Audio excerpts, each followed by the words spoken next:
Diasco Foot, miroir du football de la diaspora congolaise.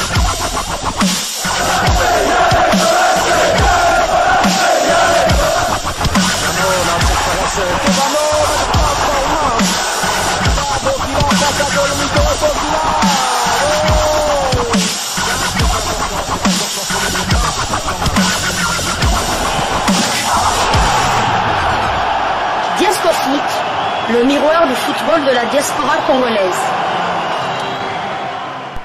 Vous êtes sur Diasco Foot, le miroir du football de la diaspora congolaise.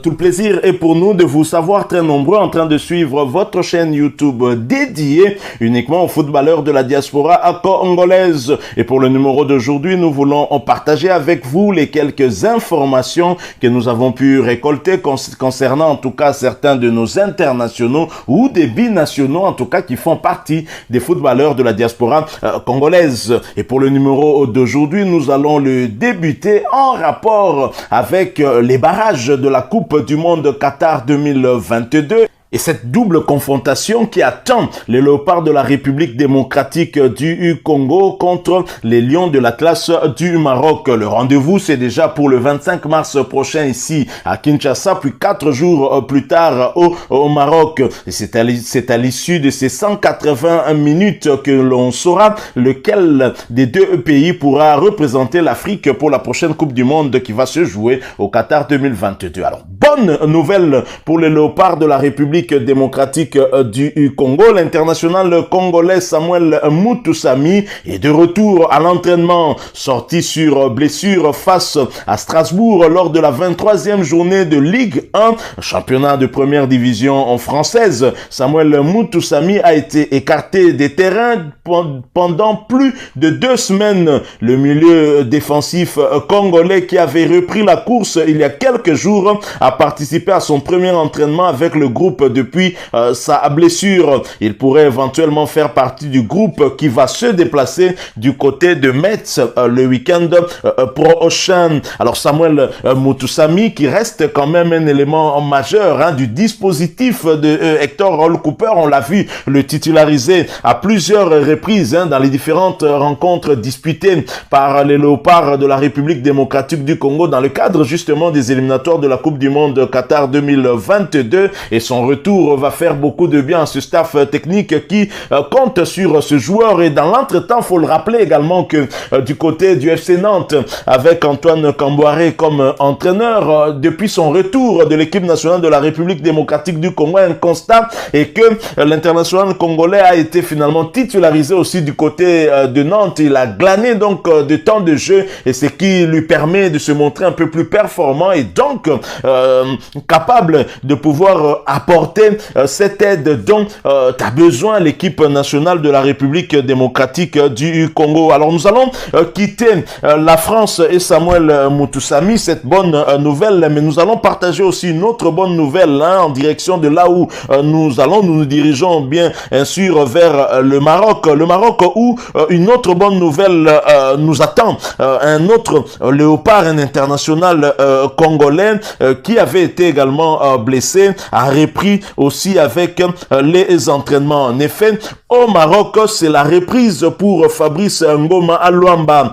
Blessé, Fabrice Ngoma Aluamba est de retour dans le groupe du Raja Club Athlétique qui a joué en déplacement hier soir sur la pelouse de la jeunesse sportive de Soalem. L'international congolais qui s'entraînait individuellement depuis son retour au royaume chérifien avait repris les entraînements collectifs il y a une semaine, épargné pour le match de la Ligue des champions de la CAF ou encore celui de l'Olympique Club Kourigba disputé le 15 février dernier dans le cadre de la 18e journée de la Botola League One, match qui s'était soldé sur le score de 2 buts partout. Pour le match d'hier, mardi 22 février 2022 au stade municipal de Berichid, on a retrouvé 2 Congolais dont un figuré dans le 11 de départ des Aigles Verts. Il s'agit bien de l'ancien du Daring Club Motema Mapembe du FC Saint-Éloi à Lupopo d'Arc Kabangou, récemment recruté par le club marocain et qui était placé en pointe de l'attaque du club de Casablanca. Il a d'ailleurs inscrit l'unique but de ce match, offrant ainsi la victoire à son équipe à l'extérieur. Et Fabrice Ngoma, quant à lui, a été bien sur le banc lors de ce match. Il a fait son apparition en jeu à la 89e minute de jeu. Le Raja Athletic occupe donc la deuxième place au classement avec 34 points à 5 longueurs du Wydad Club Athletic, qui compte 39 points et qui est leader de ce championnat. Et alors que Raja a disputé 18 matchs, Wydad en est à 17 et donc à un match en moins par rapport au Raja de Casablanca. Si Wydad arrivait à gagner son prochain match, le match de la 18e journée, il restera bien sûr devant et avec 8 longueurs d'avance. Voilà donc ces bonnes nouvelles pour les deux internationaux congolais qui étaient blessés et qui reprennent avec leur club. C'est de bon augure pour cette échéance du mois de mars prochain qui nous attend. Et nous allons donc poursuivre ces quelques informations qu'on a prévues pour vous en quittant cette fois-ci le Maroc pour nous diriger vers le Koweït où il y a une autre bonne nouvelle pour un autre léopard de la République démocratique du Congo. Nous en parlons après cette courte pause. Le miroir du football de la diaspora congolaise. Au Koweït, l'on jouait la Coupe de Koweït. L'international congolais, meilleur buteur des léopards de la République démocratique du Congo, Dieu merci, Mbokani, était de nouveau buteur. Et Koweït Club n'a fait qu'une bouchée d'Al-Shabaab pour accéder en demi-finale. Koweït Club s'est lourdement imposé 4-0 devant Al-Shabaab lors des quarts de finale de la Coupe du Prince héritier. Dieu merci, Mbokani s'est à nouveau illustré en ouvrant le score à la 19e minute de jeu. Déjà buteur dernièrement en championnat, titulaire hier soir en match. Lors de ce match, Dieu merci, Mbokani a inscrit hier soir son troisième but sur ses 3 derniers matchs avec son club de Koweït SC. Koweït SC affronte Al-Fahil ce 27 février pour le compte des demi-finales de la compétition. Bonne chance donc à Dieu merci Mbokani pour la suite. Nous espérons qu'il va emboîter le pas à un autre international congolais qui, lui, s'est plutôt qualifié pour la finale de sa coupe. Il s'agit bien de Ben Malango qui jouait les demi-finales de la Coupe des Émirats Arabes Unis. Alors, Dieu merci, Mbokani en forme, Ben Malango en forme, Brita Sombalonga en forme, Cédric Bakambu qui revient à son meilleur niveau depuis qu'il a été transféré du côté de l'Olympique de Marseille. C'est Hector Roll Cooper qui aura donc le tournis pour pouvoir faire le choix des attaquants qui seront à même de répondre présents lors de cette double confrontation qui nous attend face aux Lions de l'Atlas du Maroc. Très bonne nouvelle donc pour le Léopard. C'est vrai qu'on a eu ces derniers jours à avoir que trop de mauvaises nouvelles avec des cas d'indisponibilité, des blessures. Arthur Maswaku par là, il y a aussi Silas Katompa de l'autre côté qui s'est blessé, Shadrach Akolo également blessé mais qui va bien sûr revenir, Samuel Mutusami déjà qui est revenu, Fabrice Ngoma Luamba également qui est revenu.